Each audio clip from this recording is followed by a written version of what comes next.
Ayaw na ka mo pagpahuway. Initin. Ha? Initin. Oy, na ano. Para lang asado. Wala sila dito. Kaya isang panahon, no, walang katudang pogo. Na, na. Kala ko nga, Ayaw pagaguba ah.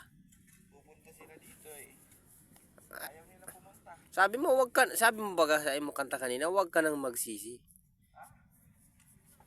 Huwag ka nang luluha. Amo. At wag ka nang mag-asa pa, sabi mo baga kanina. Linis ang product. Pangisingin ko pa kalibot.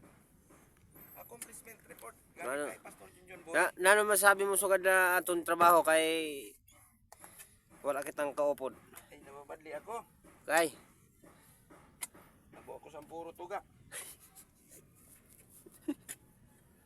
kaya gusto mo. Pag sinabi. Maayo pa yan nagsasabi sa inabo. Pero ade. Yan. Okay. Pero po yun, para po ni Jesus Christ lagi sugo niya. Magkato ka sa bukid, sa isa naman. Bisan. Usad, ay dili ako makakato. Sabi naman sa kamangon, magkato ka sa bukid, umpo. Pero nagumpo, wala nagkato. Ang nagsabi si Nabo, adto. Sabo. May na. Baliktadan. Kaya, isang masasabi ko, walang pagkakaiba noon at ngayon. Kay. Pareho lang. Pareho lang. Mainit.